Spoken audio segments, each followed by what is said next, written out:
Hello दोस्तों, BNY study family में आपका दिल से स्वागत है। दोस्तों, आज हम बात करेंगे पारिस्थितिकी तंत्र की प्रश्नोत्तरी के भाग 2 में, जो आने वाले एग्जाम के लिए अत्यंत महत्वपूर्ण है। बिहार शिक्षक भर्ती 3.0 के PRT में भी दोस्तों 2 क्वेश्चन पारिस्थितिकी तंत्र से पूछा था। जो लोग भाग 1 नहीं देखे हैं तो उस वीडियो का लिंक मैं कमेंट बॉक्स में पिन कर दिया हूं, जाकर देख लें। चलिए दोस्तों शुरू करते हैं। दोस्तों 1 से 50 तक हम देख लिए। 51वां क्वेश्चन देखते हैं। पार्ट 1 जाके देखिएगा, कमेंट बॉक्स में मैं पिन कर दूंगा।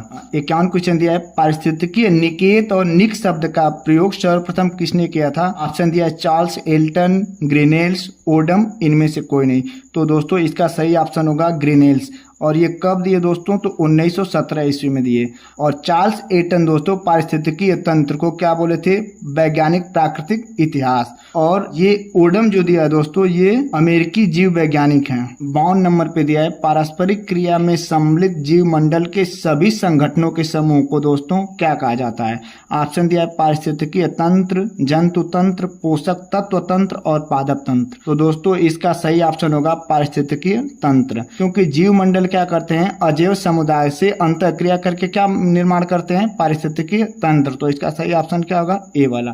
53 नंबर देखते हैं। कह रहा है निम्न में से भारत के किस राज्य या संघीय क्षेत्र का भौगोलिक क्षेत्रफल का अधिकतम भाग वन आच्छादित है? ऑप्शन दिया दोस्तों, पहला दिया है त्रिपुरा, दूसरा दिया है अंडमान निकोबार, और सी वाला दिया है नागालैंड, और डी वाला दिया है मिजोरम। तो इसका सही ऑप्शन होगा अंडमान निकोबार, क्योंकि अंडमान निकोबार का जितना क्षेत्रफल है उसके कुल क्षेत्रफल का 86% दोस्तों क्या है? वन है, 86.2%। दूसरे नंबर पे आता है दोस्तों मिजोरम। मिजोरम के पास कितना कुल क्षेत्रफल का कितने प्रतिशत भाग वन है? तो 84%। तीसरे नंबर पे है दोस्तों इस ऑप्शन में कौन? 59.99% पे त्रिपुरा। और सबसे लास्ट में सबसे कम क्षेत्रफल किसका है इस ऑप्शन के हिसाब से? तो वो है नागालैंड, और इसमें कितना हो जाएगा? 52%। सबसे ज्यादा वन की बात करें किसी राज्य में तो वो ऑप्शन में होगा दोस्तों मध्य प्रदेश। क्वेश्चन नंबर 54 देखते हैं। कह रहा है कि 2 भिन्न परितंत्रों के मध्य का संक्रमण क्षेत्र क्या कहलाता है? तो दोस्तों ये पीछे भी हम पढ़ लिए, इसको क्या बोलते हैं? इकोटोन। इकोटोन का उदाहरण क्या है? दलदली भूमि। इकोटोन कहते किसे हैं? ऐसा क्षेत्र जहां 2 पारिस्थितिकीय तंत्र का दोस्तों क्या होता है? मिलन होता है। शुष्क व गीले पारिस्थितिकीय तंत्र का मिलन दोस्तों कहाँ होता है? दलदली भूमि पे। दूसरा उदाहरण है दोस्तों मैंग्रोव वन। स्थलीय और समुद्री पारिस्थितिकीय तंत्र का यहाँ मिलन होता है दोस्तों। इकोक्लाइन क्षेत्र क्या होता है? किसी जीव का एक पारिस्थितिकीय तंत्र का दूसरे पारिस्थितिकीय तंत्र में निरंतर बदलाव को क्या बोलते हैं? इकोक्लाइन। तो ये याद है। तो इसका सही ऑप्शन क्या होगा? बी होगा। क्वेश्चन नंबर 55 कह रहा है भारत के निम्नांकित क्षेत्रों में से कौन सा अब पारिस्थितिकीय उष्ण स्थल माना जाता है?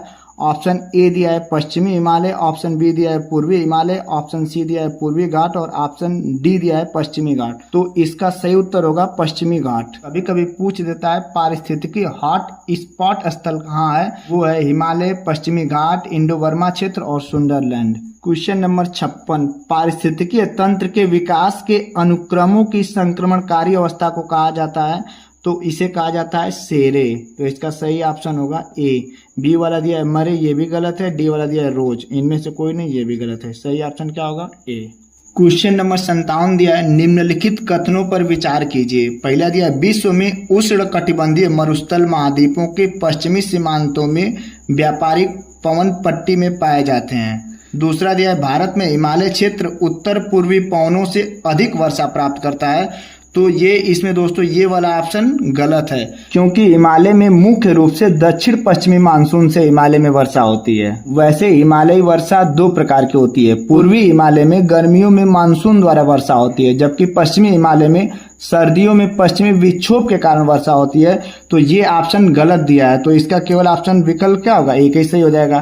तो इसमें क्या दिया है? ए में दिया है केवल 1, बी में दिया है केवल 2, सी में दिया है 1 और 2 दोनों, और डी में दिया है न तो 1 और ना ही 2। तो कौन सा ये पहला वाला सही है? तो सही ऑप्शन होगा ए। क्वेश्चन नंबर 58 दिया है फसल स्थलीय परितंत्र का पिरामिड होता है। ऑप्शन ए दिया है सीधा, बी दिया है उल्टा, सी दिया है नीचा, और डी दिया है उक्त सभी। तो इसमें सही ऑप्शन होगा सीधा, क्योंकि प्रत्येक पोषी स्तर जैसे जैसे हम उत्पादक से अपघटन की ओर बढ़ते हैं जीवों की संख्या क्या होती है? घटती जाती है। तो इस प्रकार इसका पिरामिड कैसा होगा, सीधा होगा। सीधा पिरामिड में जीवों की संख्या नीचे से ऊपर जाने पे घटती है। क्वेश्चन नंबर 59 दिया है, निम्नलिखित पर विचार कीजिए। 1 कह रहा है कपूर, 2 कह रहा है कासनी और 3 कह रहा है वनीला। कह रहा है उपरोक्त में से कौन सा पादप है। ऑप्शन ए में दिया है 1 और 2, बी में दिया है केवल 3, सी में दिया है 1 और 3, डी में दिया है 1, 2 और 3। तो दोस्तों ये तीनों पादप हैं, तो इसका सही ऑप्शन कौन होगा, डी वाला होगा। कपूर पौधे को दोस्तों सामान्यतः चीन और जापान में उगाया जाता है। भारत में बात करें तो ये भारत के उत्तराखंड के देहरादून में, उत्तर प्रदेश के सहारनपुर में और नीलगिरी के पहाड़ियों में और मैसूर में उगाया जाता है। कासनी भूमध्य क्षेत्र में पाया जाने वाला 12 पौधा है। कार्य इसका क्या है, कॉफी में इस्तेमाल किया जाता है, हरे चारे के रूप में इस्तेमाल किया जाता है और औषधीय रूप में कैंसर के इलाज के लिए इस्तेमाल किया जाता है। वनीला भी एक प्रकार का पौधा है जो मैक्सिको में पाया जाता है। इसका उपयोग क्या होता है, आइसक्रीम में खुशबू पैदा करने के लिए इसका उपयोग होता है और कोको पेय पदार्थ में भी इसका उपयोग स्वादिष्ट और मीठा करने के लिए किया जाता है। और इस प्रकार ये तीनों क्या है, पौधे हैं यानी पादप हैं। तो इसमें सही ऑप्शन क्या होगा, 1, 2 और 3। 60 नंबर, एक संतुलित पारिस्थितिक तंत्र में जीवों की संख्या होती है तो कैसी होती है। ऑप्शन ए दिया है अस्थिर, बी दिया है स्थिर, सी दिया है ए और बी दोनों और डी दिया है इनमें से कोई नहीं। जब संतुलित पारिस्थितिक तंत्र है तो इसमें जीवों की संख्या क्या होगी, स्थिर होगी। और स्थिर में सबसे ज्यादा क्या होंगे, उत्पादक होंगे, इसके बाद क्या होंगे, प्राथमिक उपभोक्ता, फिर द्वितीयक उपभोक्ता, फिर तृतीयक उपभोक्ता। यानी नीचे से ऊपर जाने पे जीवों की संख्या कम होगी लेकिन स्थिर होगी। 61 नंबर दिया है, पारिस्थितिकीय निकेत को प्रभावित करने वाले कारक है। ऑप्शन ए दिया है प्रजाति का भोज, बी दिया है दैनिक समय की अवधि, सी दिया है संख्या का घनत्व और डी दिया उक्त सभी। तो ये तीनों कारक दोस्तों पारिस्थितिकीय निकेत को प्रभावित करेंगे। तो इसका सही ऑप्शन क्या होगा, डी। दैनिक समय की अवधि भी ध्यान दीजिएगा, ये पारिस्थितिकीय निकेत को प्रभावित करती है। पारिस्थितिकीय तंत्र की संकल्पना का श्रेय दिया जाता है। ऑप्शन ए दिया A.H. स्ट्रेलर को, बी दिया A.G. टांसले को, सी दिया है C.C. पार्क को और डी दिया है F.R. फोकबर्ग को। तो पारिस्थितिकीय तंत्र की संकल्पना कौन दिया था, तो A.G. टांसले दिए थे। और किस साल में, तो दिए थे 1935 ईस्वी में। क्वेश्चन नंबर 63, पारिस्थितिक दृष्टिकोण से पूर्वी घाटों और पश्चिमी घाटों के बीच एक अच्छा संपर्क होने के रूप में निम्नलिखित में से किसका महत्व अधिक है। ऑप्शन ए सत्यमंगलम बाघ आरक्षित क्षेत्र, ब्रैकेट में दिया है सत्यमंगलम टाइगर रिजर्व, बी दिया है नल्लामला वन, और सी दिया है नागर होले राष्ट्रीय उद्यान और डी दिया है शेषाचमल जीव मंडल आरक्षित क्षेत्र, शेषाचमल बायोस्फीयर रिजर्व। इसका सही ऑप्शन होगा ए सत्यमंगलम बाघ आरक्षित क्षेत्र यानी सत्यमंगलम टाइगर रिजर्व। सही ऑप्शन कौन होगा, ए। ये स्थित कहाँ है, तो तमिलनाडु के ईरोड जिले में स्थित है जो पश्चिमी घाट और पूर्वी घाट दोनों में फैला है। प्रश्न में भी पूछ रहा है पूर्वी घाट और पश्चिमी घाटों के बीच एक अच्छा संपर्क है, तो दोस्तों कौन है, ए सत्यमंगलम बाघ आरक्षित क्षेत्र। कहाँ फैला है, पश्चिमी और पूर्वी घाट दोनों में। किस राज्य में है, तो तमिलनाडु राज्य में है। और जिले की बात करें तो ईरोड जिले में स्थित है। दूसरा ऑप्शन दिया है नल्लामला। नल्लामला दोस्तों ये एक वन है जो आंध्र प्रदेश के रायलसीमा क्षेत्र की पूर्वी सीमा में स्थित है। सी दिया है नागर होले राष्ट्रीय उद्यान। नागर होले राष्ट्रीय उद्यान दोस्तों कहाँ है, तो कर्नाटक में है। और डी वाला ऑप्शन दिया है शेषाचमल जीव मंडल आरक्षित क्षेत्र, तो ये है आंध्र प्रदेश के पूर्वी घाट में। ये भी याद रखिएगा केरल का नीलगिरी पहाड़ पूर्वी घाट और पश्चिमी घाट को जोड़ता है। 64 दिया है यूट्रोफिकेशन। ऑप्शन ए एक प्रक्रिया है जो अत्यधिक पोषक तत्वों के होने के कारण जल में पौधे के विकास में वृद्धि करता है। ऑप्शन बी एक प्रक्रिया है जो अत्यधिक पोषक तत्वों के होने के कारण जल में मछलियों के विकास में वृद्धि करता है। ऑप्शन सी एक प्रक्रिया है जो अत्यधिक ब्लू ग्रीन टॉक्सिन एगली के कारण जल में पौधों के विकास में कमी करता है। ऑप्शन डी एक प्रक्रिया है जो एक जलाशय में सभी प्रकार के जीवन को खत्म कर देता है। यूट्रोफिकेशन दोस्तों एक ऐसी प्रक्रिया है जो पानी के किसी विशेष हिस्से में पोषक तत्वों की मात्रा बढ़ जाती है, खास तौर पर फास्फोरस व नाइट्रोजन की मात्रा बढ़ जाती है। इससे होता क्या है कि शैवाल की अत्यधिक वृद्धि हो जाती है। तो ये सहायक किसमें है? पौधों में सहायक है। किसके? जलीय पौधे में। और यूट्रोफिकेशन के दौरान शैवाल की अधिक वृद्धि हो जाती है, और ये जब शैवाल सड़ते गलते हैं तो CO2 की मात्रा बढ़ जाती है, O2 की मात्रा क्या होती है? कम हो जाती है। तो इस प्रकार ये पौधों के लिए सहायक है, जबकि जलीय जंतुओं जब ऑक्सीजन की मात्रा कम हो जाएगी और CO2 की मात्रा बढ़ जाएगी तो इसमें जलीय जंतु क्या होते हैं? मरने लगते हैं। तो ये किसके लिए सहायक है? तो ये पौधों के विकास और वृद्धि के लिए सहायक है। क्यों सहायक है? क्योंकि जहां यूट्रोफिकेशन होता है वहां फास्फोरस व नाइट्रोजन की मात्रा बढ़ जाती है। क्वेश्चन नंबर 65, ट्रॉफिक स्तर।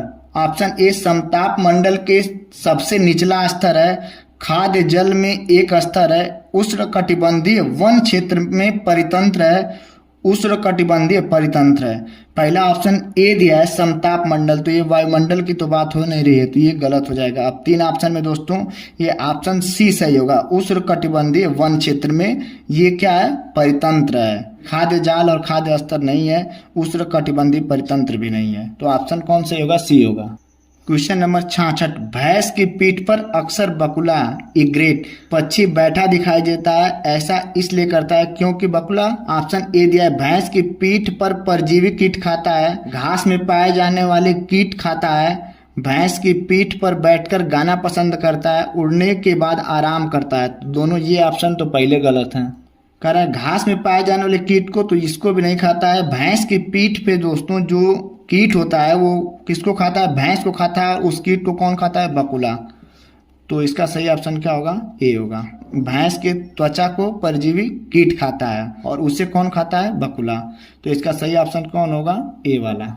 क्वेश्चन नंबर 67, कह रहा है प्रकाश संश्लेषण संपादित होता है। ऑप्शन ए सभी पौधों द्वारा, ऑप्शन बी सभी जंतुओं एवं पौधों द्वारा, सभी हरे पौधों द्वारा, ऑप्शन डी वायरसों द्वारा। तो प्रकाश संश्लेषण पहली बात तो पौधों से होता है, तो ये ऑप्शन गलत हो जाएगा। ये जंतु की बात करें तो ये। अब इसमें दोस्तों सभी पौधों द्वारा, तो ये भी गलत है, क्योंकि कुछ पौधे ऐसे हैं जिनके लिए प्रकाश संश्लेषण की जरूरत पड़ती ही नहीं है। मशरूम की बहुत सारी प्रजातियां जो प्रकाश संश्लेषण के दौरान न होके फंगस के द्वारा होती है, तो इसमें ऑप्शन सी सही हो जाएगा, सभी हरे पौधे द्वारा प्रकाश संश्लेषण किया जाता है। क्वेश्चन नंबर 68 देखते हैं, अन्य मृत जंतुओं पर जीवन निर्वाह करने वाले प्राणी को कहा जाता है। Option A parasite, option B decomposer, option C scavenger, option D omnivore. ये क्वेश्चन बहुत ही आसान है, लेकिन बस इसको इंग्लिश में दे दिया है। आइए इसको हिंदी में समझते हैं। पैरासाइट का अर्थ होता है परजीवी, डिकम्पोजर का अर्थ होता है अपघटन, और स्कैवेंजर का अर्थ होता है मुर्दाखोर, और ओमनिवोर का अर्थ होता है सर्वाहारी। इसमें दिया है अन्य मृत जंतुओं पर जीवन निर्वाह करने वाले प्राणी को क्या बोला जाता है? मुर्दाखोर, यानी वो क्या खाते हैं? मुर्दा को खाते हैं। तो इसका सही ऑप्शन क्या हो जाएगा? सी स्कैवेंजर। क्वेश्चन नंबर 69 देखते हैं, किसी जगह के फ्लोरा तथा फौना सूचित करते हैं। ऑप्शन ए पेड़ पौधे एवं जंतुओं को, ऑप्शन बी मछलियों एवं पेड़ पौधों को, ऑप्शन सी जंतुओं एवं मछलियों को, ऑप्शन डी पक्षियों एवं पेड़ पौधों को। तो फ्लोरा क्या होता है? फ्लोरा किसी विशेष प्रकार के पौधों की जगह को सूचित करता है, जबकि फौना किसी विशेष प्रकार के जीव जंतुओं की जगह को सूचित करता है। तो ये किससे रिलेटिव है? तो पेड़ पौधे एवं जंतुओं से। तो इसका सही ऑप्शन ए सही होगा, बाकी ऑप्शन गलत है। क्वेश्चन नंबर 70, पेड़ पौधे प्रदूषण को घटाते हैं क्योंकि वे अवशोषण करते हैं।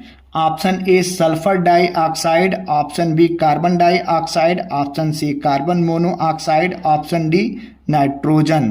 तो इसका सही ऑप्शन क्या होगा? पौधे क्या करते हैं? प्रदूषण को किस प्रकार घटाते हैं? तो कार्बन डाइऑक्साइड को लेते हैं और ऑक्सीजन को छोड़ते हैं। और वायुमंडल में सबसे ज़्यादा सांद्रण किसका है? तो ये नाइट्रोजन का। ये अम्लीय वर्षा में सल्फर डाइऑक्साइड आता है और कार्बन मोनोऑक्साइड एक विषैली गैस है। क्वेश्चन नंबर 71, अधिकतर पेड़ पौधे पाए जाते हैं। ऑप्शन ए स्थल मंडल में, ऑप्शन बी जल मंडल में, ऑप्शन सी वायुमंडल में, ऑप्शन डी प्रकाश मंडल में। प्रकाश मंडल में पेड़ पौधे आते हैं क्या? नहीं। सबसे ज्यादा पेड़ पौधे कहाँ पाए जाते हैं? तो स्थल मंडल में, क्योंकि यहाँ जैव विविधता अधिक मात्रा में पाई जाती है। तो सही ऑप्शन क्या होगा? ए होगा। क्वेश्चन नंबर 72, निम्नलिखित में से कौन सा सदाबहार पेड़ नहीं है? ऑप्शन ए नीम, ऑप्शन सी बबूल, ऑप्शन डी इमली और ऑप्शन डी सहतूत।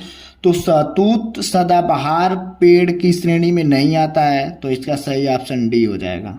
क्वेश्चन नंबर 73, पौधों में प्रकाश संश्लेषण क्रिया किस रंग में सबसे अधिक होती है? तो ऑप्शन ए दिया है नीला, ऑप्शन बी पीला, ऑप्शन सी लाल, ऑप्शन डी हरा।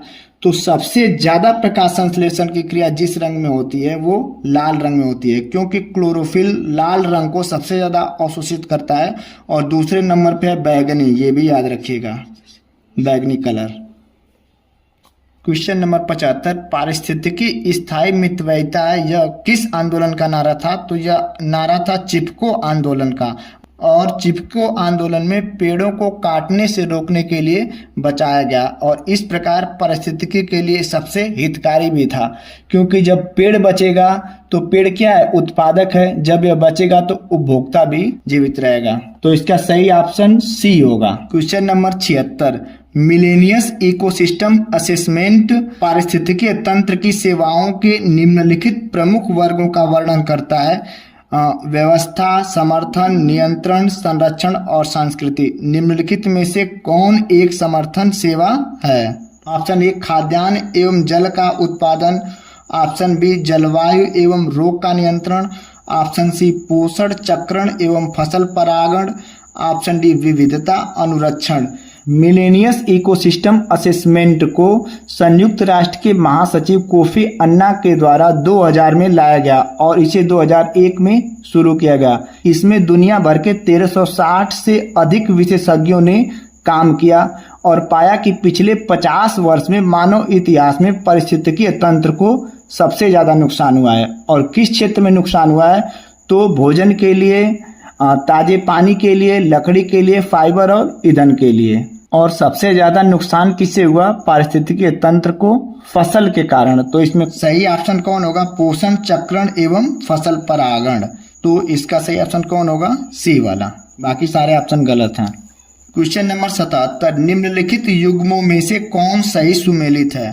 ऑप्शन ए पर्वत सर्वाधिक स्थायी पारिस्थितिकीय तंत्र, ऑप्शन बी अजैविक अवयव जीवाणु, ऑप्शन सी हरे भरे पौधे पारिस्थितिकीय तंत्र, ऑप्शन डी वर्षा ग्लोबल वार्मिंग।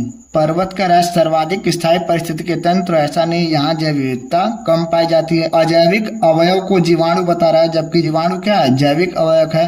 वर्षा का राष्ट्र ग्लोबल वार्मिंग को प्रभावित करता है, ऐसा नहीं है, प्रभावित कर रहा है तो तापमान प्रभावित करता है, ये भी गलत है। तो ऑप्शन सी सही होगा, हरे पौधे पारिस्थितिकीय तंत्र। तो ऑप्शन सी वाला सही है।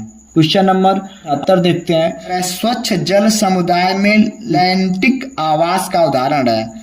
ऑप्शन ए तालाब एवं दलदल, ऑप्शन बी झरना एवं नदी, ऑप्शन सी तालाब एवं नदी, ऑप्शन डी उपरोक्त सभी। कह रहा है स्वच्छ जल समुदाय में लैंटिक आवास, तो ये ऑप्शन ए सही होगा, तालाब एवं दलदल। 79, निम्नलिखित में किसका पारिस्थितिकीय संतुलन से संबंध नहीं है? ऑप्शन ए दे रहा है जल प्रबंधन, ऑप्शन बी दिया है वन रोपण, ऑप्शन सी औद्योगिक प्रबंधन, ऑप्शन डी वन जीव सुरक्षा। तो जल प्रबंधन भी पारिस्थितिकीय संतुलन से संबंध है, वन रोपण भी है, वन सुरक्षा, वन जीव सुरक्षा भी है, औद्योगिक प्रबंधन ये पारिस्थितिकीय संतुलन से कोई संबंध इसका नहीं है। तो ऑप्शन कौन सही हो जाएगा? सी, यानी जो नहीं है वही सही हो जाएगा, क्योंकि नहीं पूछ रहा है। पारिस्थितिकीय के जनक की संज्ञा किसको प्रदान की जाती है? तो किसको? अर्नेस्ट हैकल को। और इस देश के रहने वाले थे तो जर्मनी के, ये भी याद रखिएगा। परितंत्र का गतिक हृदय कहलाता है, तो ऑप्शन ए दिया है उत्पादक व ऊर्जा, ऑप्शन बी उपभोक्ता व खनिज चक्र, ऑप्शन सी उत्पादक व खनिज चक्र, ऑप्शन डी ऊर्जा प्रवाह व खनिज चक्र। तो इसमें सही ऑप्शन होगा डी, गतिक हृदय किसे कहते हैं? तो ऊर्जा प्रवाह व खनिज चक्र को। और एक खाद्य श्रृंखला से दूसरी खाद्य श्रृंखला में जाने पे ऊर्जा प्रवाह व खनिज चक्र का मान कम होता है। क्वेश्चन नंबर 82 दिया है, पौधों के सभी पोषक तत्वों से युक्त कार्बनिक पदार्थ है। एक है humus, B methane, C nitrogen और डी उक्त सभी। पौधों के लिए सबसे अधिक पोषक तत्व किससे मिलता है? तो ह्यूमस से मिलता है। तो इसका सही ऑप्शन कौन होगा? ए वाला, क्योंकि ह्यूमस को सूक्ष्म जीव, कवक व बैक्टीरिया बनाते हैं। पौधों व जानवरों के सड़ने गलने से बनता है। यह भूरे काले रंग का होता है। इसमें कार्बन 60% होता है, नाइट्रोजन 6% होता है और थोड़ी मात्रा में फास्फोरस व सल्फर भी होता है। तो सबसे उपयुक्त कौन होगा? ह्यूमस। अगला क्वेश्चन देखते हैं। कह रहा है पारिस्थितिकीय विज्ञान में ऊर्जा मापने की इकाई है। किसी भी विज्ञान में जो ऊर्जा मापी जाती है वह किस में मापी जाती है? जूल में। तो इसका सही ऑप्शन कौन होगा? जूल। ये गति, उष्मा, शक्ति, सारे ऑप्शन क्या है? गलत हैं। तो ऑप्शन ए वाला क्या होगा? सही होगा। क्वेश्चन नंबर 83, घरों की साज सज्जा की सामग्री में रखे गए कृत्रिम परितंत्र को कहते हैं। Option A aquarium, option B herbarium, option C A और बी दोनों, ऑप्शन डी इनमें से कोई नहीं। तो इसका सही ऑप्शन होगा एक्वेरियम। और एक्वेरियम में कौन जीव रहता है? तो मछली को रखा जाता है। क्वेश्चन नंबर 84, कह रहा है किसी भी पारिस्थितिकीय तंत्र में एक निश्चित समय में अजीवीय पदार्थों की जितनी मात्रा उपस्थित रहती है उसे कहते हैं। ऑप्शन ए सीधी अवस्था, ऑप्शन बी उल्टी अवस्था, ऑप्शन सी खड़ी अवस्था, डी उक्त सभी। तो पारिस्थितिकीय तंत्र में निश्चित समय की बात कर रहा है। अजीवीय पदार्थों की निश्चित मात्रा को दोस्तों कहते हैं खड़ी अवस्था। तो इसका ऑप्शन कौन से होगा? सी होगा। क्वेश्चन नंबर 85, घटपर्णी के निम्नलिखित भागों में से कौन सा एक घट के रूप में रूपांतरित होता है? तो इसका सही ऑप्शन होगा बी। क्वेश्चन नंबर 86, वायु एक डाट। ऑप्शन ए यौगिक है, ऑप्शन बी तत्व है, ऑप्शन सी मिश्रण है, ऑप्शन डी विद्युत अपघट्ट है। तो वायु क्या है? बहुत सारी गैसों का मिश्रण है। तो इसमें सही ऑप्शन कौन से होगा? सी होगा। क्वेश्चन नंबर 87, पारिस्थितिकीय निम्नलिखित के बीच पारस्परिक संबंधों का अध्ययन करता है। तो जीव और उनके वातावरण का। ऑप्शन ए में दिया है, ऑप्शन बी में मनुष्य और वन, ऑप्शन सी में मृदा और जल, और डी में पति और पत्ती। ये सब तो गलत ऑप्शन है। मृदा और जल नहीं होते हैं, मनुष्य और वन भी नहीं होते हैं, और वातावरण के साथ उनकी क्या होती है? अंतःक्रिया होती है। जीवों की वातावरण के साथ क्या होती है? अंतःक्रिया होती है। तो इसका सही ऑप्शन होगा ए, जीव और वातावरण। क्वेश्चन नंबर 88, वेल एवं शार्क हैं वन परितंत्र के, समुद्री परितंत्र के, दोनों परितंत्र के, इनमें से कोई नहीं। तो वेल और शार्क क्या है? एक जलीय जंतु हैं जो महासागरों में पाए जाते हैं। तो क्या है? समुद्री परितंत्र के ये एक जीव हैं। अगला कह रहा है पारिस्थितिकीय निकाय में ऊर्जा का प्राथमिक स्रोत है। तो पारिस्थितिकीय निकाय में ऊर्जा का प्राथमिक स्रोत कौन है? सूर्य। और सूर्य कौन सी ऊर्जा देता है? सौर ऊर्जा। ऑप्शन ए कह रहा है किण्वन में उत्सर्जित ऊष्मा, ऑप्शन बी वनस्पति में संरक्षित शर्करा, ऑप्शन सी सौर ऊर्जा, ऑप्शन डी उपर्युक्त में से कोई नहीं। तो प्राथमिक ऊर्जा क्या है? प्राथमिक ऊर्जा स्रोत सूर्य, और सूर्य कौन सी ऊर्जा देता है? सौर ऊर्जा। तो सही ऑप्शन कौन सा होगा? सी। क्वेश्चन नंबर 89, कह रहा है निम्नलिखित में से किस कार्य से पारिस्थितिकीय संतुलन बिगड़ता है? लकड़ी काटना, सामाजिक वानिकी, वन रोपण, वन महोत्सव से पारिस्थितिक संतुलन बिगड़ेगा नहीं। वन रोपण से बिगड़ेगा नहीं। ये सबसे क्या होगा? पारिस्थितिक संतुलन सही रहेगा। सामाजिक वानिकी से बिगड़ेगा नहीं। किससे बिगड़ेगा? लकड़ी काटने से पारिस्थितिक संतुलन बिगड़ेगा। तो ऑप्शन ए क्या होगा? सही होगा। क्वेश्चन नंबर 90, जीव भार का पिरामिड किस परिस्थितिकीय तंत्र में उल्टा होता है? ऑप्शन ए वन, ऑप्शन बी तालाब, ऑप्शन सी घासी स्थल, ऑप्शन डी शुष्क स्थल। तालाब में दोस्तों जीव भार का पिरामिड क्या होता है? उल्टा होता है, क्योंकि यहाँ तालाब में उत्पादक कम होते हैं, यानी पेड़ पौधे कम होते हैं, और उपभोक्ता यानी उत्पादक कम होते हैं लेकिन उपभोक्ता ज्यादा होते हैं। तो इसका सही ऑप्शन कौन से होगा? बी। एक सिंगल पेड़ के पारिस्थितिकीय तंत्र के जीव भार का पिरामिड भी उल्टा होता है, ये याद रखिएगा। अगला क्वेश्चन कह रहा है पारिस्थितिकीय तंत्र के जैविक घटकों में से कौन उत्पादक घटक है? Option A guy, option be more, option D बाघ, ऑप्शन डी हरे पौधे। तो ये क्या है? सारे गाय, मोर, बाघ क्या है? उपभोक्ता है, और उत्पादक कौन है? हरे पेड़ पौधे। तो ये सही ऑप्शन कौन होगा? डी वाला, हरे पौधे। क्वेश्चन नंबर 92 कर परितंत्रों में खाद्य श्रृंखलाओं के संदर्भ में निम्नलिखित कथनों पर विचार करिए। पहला दे रहा है खाद्य श्रृंखला उस क्रम का निदर्शन करती है जिसमें जीव की एक श्रृंखला एक दूसरे के आहार द्वारा पोषित होती है। दूसरा कह रहा है खाद्य श्रृंखला एक जाति की समष्टि के अंतर्गत पाई जाती है। खाद्य श्रृंखला उस प्रत्येक जीव की संस्थानों का जो दूसरे के द्वारा खाई जाती है निर्देशन करती है। इसका सही ऑप्शन होगा दोस्तों केवल पहला सही है, बाकी सारे क्या हैं गलत हैं, पहला दूसरा और तीसरा। तो केवल ऑप्शन एक सही होगा, यानी खाद्य श्रृंखला उस क्रम का निदर्शन करती है जिसमें जीवों की एक श्रृंखला एक दूसरे के आहार द्वारा पोषित होती है, और ऐसी खाद्य श्रृंखलाओं के समूह को बोलते हैं खाद्य जाल या आहार नाल। ये भी ध्यान रखिएगा। क्वेश्चन नंबर 94 करा निम्नलिखित में से कौन सा एक आहार श्रृंखला का सही क्रम है। ए में दिया diatom crustacea herring, option B crustacea diatom herring, option C diatom herring crustacea, option D crustacea herring diatom.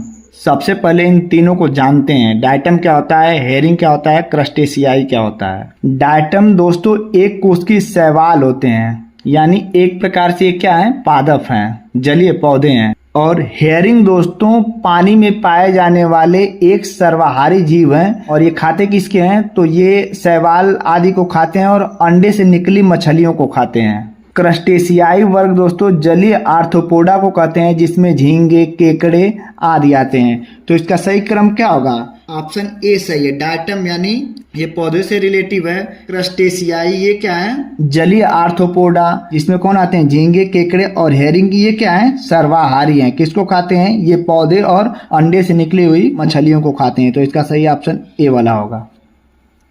Question number 95 कह रहा है परितंत्रों की घटती उत्पादकता के क्रम में उनका निम्नलिखित में से कौन सा अनुक्रम सही है। ऑप्शन ए महासागर झील घास मैदान मैंग्रोव, ऑप्शन बी मैंग्रोव महासागर घास स्थल झील, ऑप्शन सी मैंग्रोव घास स्थल झील महासागर, ऑप्शन डी महासागर मैंग्रोव झील घास स्थल। तो इसका सही ऑप्शन होगा सी मैंग्रोव, पहले पे आएगा मैंग्रोव।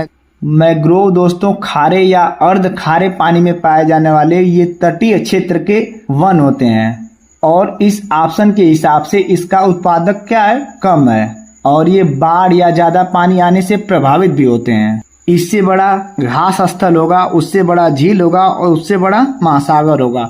तो इसका सही ऑप्शन क्या होगा, सी होगा।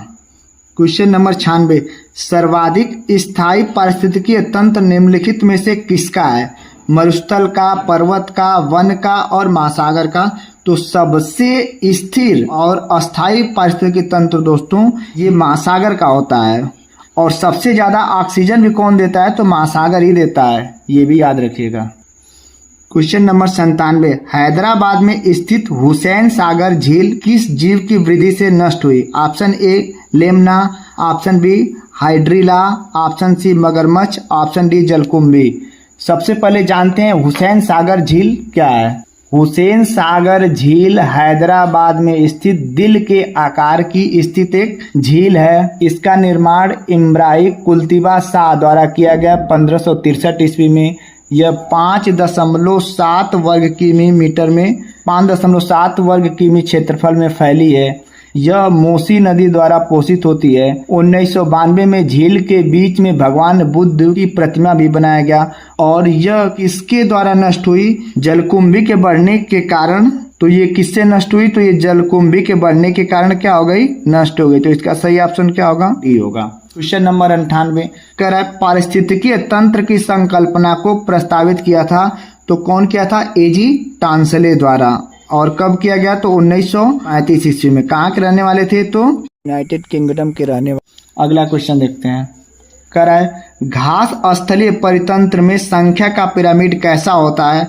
ऑप्शन ए सीधा, ऑप्शन बी उल्टा, ऑप्शन सी दोनों में से कोई नहीं, ऑप्शन डी इनमें से दोनों। तो घास स्थलीय परितंत्र में संख्या का पिरामिड कैसा होता है, सीधा होता है, क्योंकि इसमें सबसे ज्यादा कौन होता है, उत्पादक, उसके बाद प्राथमिक उपभोक्ता, और इसी तरह क्रम बढ़ता जाता है। तो ये कैसा पिरामिड है, सीधा। तो इसका सही ऑप्शन ए होगा।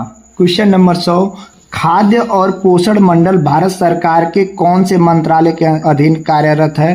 ऑप्शन ए कृषि मंत्रालय, ऑप्शन बी स्वास्थ्य और परिवार कल्याण मंत्रालय, ऑप्शन सी मानव संसाधन विकास मंत्रालय, ऑप्शन डी ग्रामीण विकास मंत्रालय। तो इसका सही ऑप्शन होगा सी मानव संसाधन विकास मंत्रालय। क्वेश्चन नंबर 101, अर्नेस्ट हैकेल कहाँ के निवासी थे? Option A Germany, option B America, option C Bharat, option D चीन। तो ये जर्मनी के निवासी थे, तो इसका सही ऑप्शन कौन होगा? ए होगा। क्वेश्चन नंबर 102 कह रहा है कि जैविक घटक को विभाजित किया जाता है। तो जैविक घटक को किस में विभाजित किया जाता है? उत्पादक में, उपभोक्ता में और अपघटक में। तो इसका सही ऑप्शन क्या होगा? डी, उपरोक्त में से सही। क्वेश्चन नंबर 103 कह रहा है वन के पेड़ों की छालों पर उगे मिलते हैं, तो ये लाइकेन मिलते हैं। तो इसका सही ऑप्शन क्या होगा? लाइकेन। ये जीवाणु और कवक और मांस गलत है। और ये भी याद रखिएगा लाइकेन सहजीवी होते हैं, यानी ये खुद लाभ लेकर पेड़ों को भी लाभ पहुंचाते हैं। क्वेश्चन नंबर 104 कह रहा है पादप वृद्धि के लिए सबसे उपयुक्त मिट्टी है। ऑप्शन ए बालू, ऑप्शन बी दोमट मिट्टी, ऑप्शन सी चिकनी मिट्टी, ऑप्शन डी बाजरी। तो सबसे उपयुक्त मिट्टी होती है दोमट मिट्टी। तो इसका सही ऑप्शन कौन होगा? बी। क्वेश्चन नंबर 105 कह रहा है निम्नलिखित में से कौन बड़ा और जटिल होता है? आहार श्रृंखला, आहार जाल, ए और बी दोनों, इनमें से कोई नहीं। तो सबसे बड़ा होता है आहार जाल, और आहार श्रृंखला के समूह को कहते हैं आहार जाल। तो सबसे बड़ा कौन होगा? आहार जाल। परितंत्र की उत्पादकता को प्रभावित करने वाला सर्वाधिक महत्वपूर्ण कारक है, कह रहा है शीत, अग्नि, वायु, सूर्यताप। तो सबसे अधिक प्रभावित कौन करेगा? सूर्यताप। अगर सौर ऊर्जा पृथ्वी पर नहीं आएगी, सूर्य की ऊर्जा, तो उत्पादक होंगे ही नहीं, और इस प्रकार पूरी पारिस्थितिकी तंत्र क्या आगे नष्ट हो जाएगी। सबसे उपयुक्त या महत्वपूर्ण कौन है? सूर्यताप। क्वेश्चन नंबर 107 अधिक वर्षा वाले उष्ण क्षेत्रों में भारी वर्षा होती है, अतः वहां वन पाए जाते हैं। तो सदा हरित वन पाए जाते हैं। तो ऑप्शन ए यही सही होगा। दृढ़पर्णी वन, मरुस्थल, घास वन, ये गलत है। क्वेश्चन नंबर 108 सतत विकास के लिए आवश्यक है। ऑप्शन ए जैविक विविधता का संरक्षण, प्रदूषण का निरोध और नियंत्रण, निर्धरता की घटना, ऑप्शन डी उपरोक्त सभी। तो दोस्तों सतत विकास की बात कर रहा है, न कि पारिस्थितिकी की बात कर रहा है। अगर पारिस्थितिकी की बात करता तो ये ऑप्शन गलत हो जाता। इस प्रकार सतत विकास की बात कर रहा है, तो इसमें सही ऑप्शन है। तो सभी ऑप्शन यानी ऑप्शन नंबर डी सही होगा। क्वेश्चन नंबर 109 पौधों द्वारा नाइट्रोजन को जिस रूप में ग्रहण किया जाता है उसे कहा जाता है। Option A nitrite, option B ammonia, option C nitrate, option D उक्त सभी। इसका सही ऑप्शन होगा ए, नाइट्राइट के रूप में पौधों को नाइट्रोजन के रूप में लिया जाता है। और ये भी ध्यान रखिएगा कि जो पौधे ऑक्सीजन देते हैं वो जल से देते हैं, न कि CO2 से। क्वेश्चन नंबर 110 प्रकृति में ऊर्जा का मुख्य स्रोत है। उत्पादक ऑप्शन ए में दिया है, बी प्राथमिक उपभोक्ता, ऑप्शन सी द्वितीयक उपभोक्ता, ऑप्शन डी सूर्य। कह रहा प्रकृति में ऊर्जा का मुख्य स्रोत कौन है? तो सूर्य है। सूर्य से ही सारी ऊर्जाएं आती हैं। ऑप्शन डी सही है, क्योंकि सूर्य के द्वारा ये पौधे प्रकाश संश्लेषण की क्रिया करते हैं और पौधे की ऊर्जा को प्राथमिक उपभोक्ता लेते हैं, और इसी प्रकार क्रम आगे बढ़ता है। क्वेश्चन नंबर 111 एपीफाइट्स वे पौधे हैं जो अन्य पौधों पर निर्भर होते हैं। कह रहा है भोजन के लिए, यांत्रिक अवलंबन के लिए, सी छाया के लिए, डी इनमें से कोई नहीं। तो एपीफाइट्स पौधे पौधों पर उगने वाले पौधे होते हैं, और ये पौधों का सहारा क्यों लेते हैं? क्योंकि शारीरिक सहायता के लिए ये दूसरे पौधे पर उगते हैं। ये अपना भोजन खुद बनाते हैं, पेड़ों पर रहकर पर्याप्त रोशनी प्राप्त करते हैं, उनकी शाखाओं पर टपकने वाले वर्षा के पानी से पोषक तत्व को प्राप्त करते हैं। तो ये किस लिए दूसरे पौधे का उपयोग करते हैं? तो यांत्रिक अवलंबन के लिए। तो इसका सही ऑप्शन कौन होगा? बी वाला होगा। क्वेश्चन नंबर 112 प्रथम पोषक स्तर के अंतर्गत आते हैं। ए कह रहा है शाकाहारी जंतु, बी कह रहा है मांसाहारी जंतु, सी कह रहा है सर्वभक्षी जंतु, डी कह रहा है हरित पादप। तो इसका सही ऑप्शन होगा हरित पादप। प्रथम पोषक स्तर के अंदर क्या आता है? हरे पेड़ पौधे। क्वेश्चन नंबर 113 निम्न में से किसने सर्वप्रथम गहन परिस्थितिकी यानी डीप इकोलॉजी शब्द का प्रयोग किया था? तो इसको किया था अर्निस्ट नेज ने। तो इसका सही ऑप्शन होगा डी। और कब किया था? तो 1972 ईस्वी में। और ये कहाँ के रहने वाले हैं? तो नॉर्वेजियन ये दार्शनिक हैं। क्वेश्चन नंबर 114 निम्नलिखित में से कौन सा एक पारिस्थितिकीय तंत्र के संबंध में सही नहीं है? ऑप्शन ए पारिस्थितिकीय तंत्र किसी निश्चित स्थान, समय, इकाई के समस्त जीवों तथा भौतिक वातावरण का प्रतिनिधित्व करता है। ऑप्शन बी, यह एक कार्यशील इकाई है, इसकी अपनी कार्यशील इकाई है। और डी कह रहा है वह एक बंद तंत्र होता है। तो इसमें गलत को पूछ रहा है दोस्तों, तो कोई भी पारिस्थितिकीय तंत्र बंद तंत्र नहीं होता है, क्योंकि सूर्य और वायु जैसी ऊर्जा कहाँ से आती है? बाहर से आती है। तो कोई पारिस्थितिकीय तंत्र बंद तंत्र नहीं होता है। और अंतिम है क्वेश्चन नंबर 115, कह रहा है एक पारिस्थितिकीय तंत्र में निम्नलिखित में से कौन सा प्राथमिक उपभोक्ता है? नीचे दिए गए कूट में से सही उत्तर चुनिए। चींटी, हिरण, मणि, बाघ।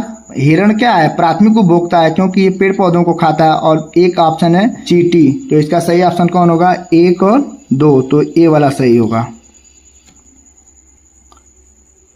अगर दोस्तों वीडियो यहाँ तक देखे हैं तो आशा करता हूँ ये वीडियो आपको पसंद आई होगी। अगर वीडियो पसंद आती है तो प्लीज़ इस वीडियो को लाइक करिए और अपना प्यार देने के लिए हमारे चैनल को सब्सक्राइब करिए। धन्यवाद।